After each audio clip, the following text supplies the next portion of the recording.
So in this video, we're going to be describing how do you actually do one of the transformations. Specifically, we're going to be talking about the dilation transformation.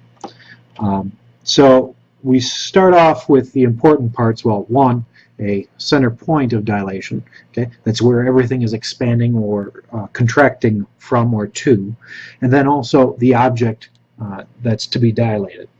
Okay, so when we do this, we actually are only interested in the vertices, so long as it's a polygon. If it's not a polygon, generally you'd pick a couple good spots on the circle, as that's the only other shape that's really available to us, and you would just dilate those ones in the same fashion that we're about to do here. Okay? So the way to do this is to actually take our compass and take measurements of the distances between any of the points. Okay? So once we've set our compass length appropriately to be the distance between the center of dilation and a vertex, we actually just sweep out a partial circle about that vertex off to the side. Okay? We do that for all the vertices of a given figure. Okay? Each time your compass is set to a different length.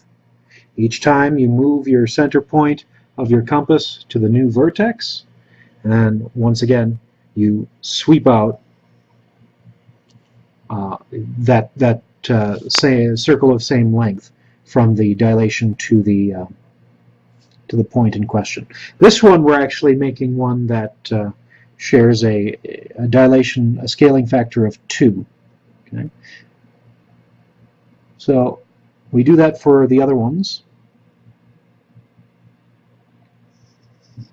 Now, you could make dilations of even different ones, different sizes.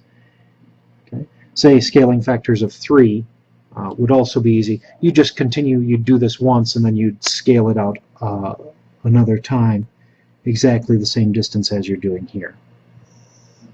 Okay?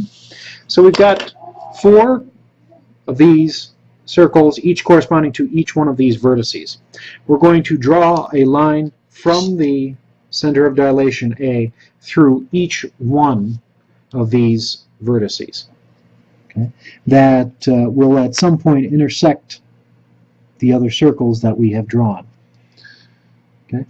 We could draw the straight line, but to keep things nice and pretty, I know I'm only interested in the intersection, so I'm just going to draw the intersection line with that curve for that vertex. Okay? The same thing for the other vertices. You just draw the one intersection point over there. Okay? Always going from the center of dilation. Okay? And then the fourth one here. Okay? Those intersection points that you have made are going to actually be the vertices of the transformed object. So we're now just going to connect them. Okay. Since all the original lines were straight, we know we can connect them again with just straight lines.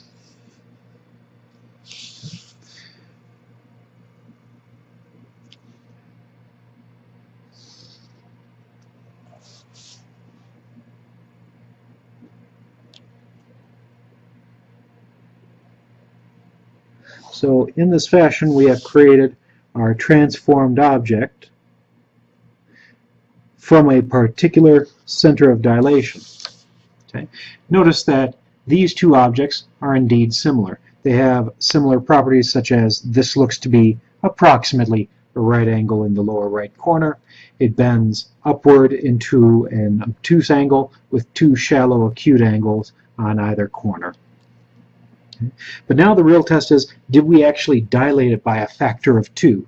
When you do that once, okay, you're just getting a factor of 2. If we were to take our compass with our measured length and actually take that intersection point and draw another line, we'd actually be dilating by a factor of 3. Okay? But this is only a dilation of a factor of 2. How do we prove that? Well, we take a measurement of the actual distance of the original figure. So let's say that we just take this lower piece right here, okay, which has that distance as measured by the compass. Okay. we measure the vertex,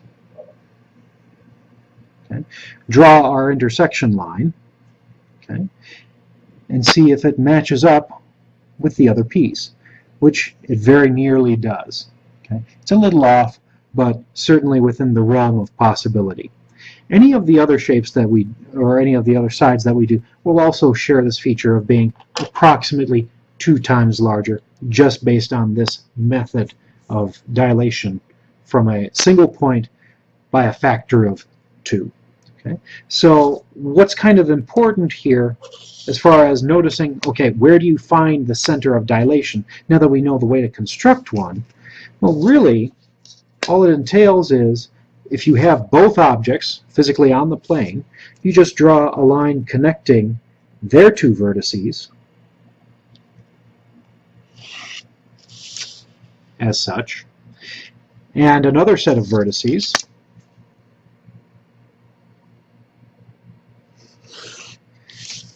and you will notice that they intersect at A. Okay? We can do that for all the remaining vertices, but then again, this should make sense because this is exactly how we constructed it. This is just undoing the construction. Okay? And lastly, we have this one. Okay? But what does this look like? This kind of looks like it's one of the pyramids that we were discussing in last chapter. You know, some sort of rectangular prism, even though it's not a rectangle. Okay? It has some sort of depth going to it. Okay? But this is one way to construct such figures.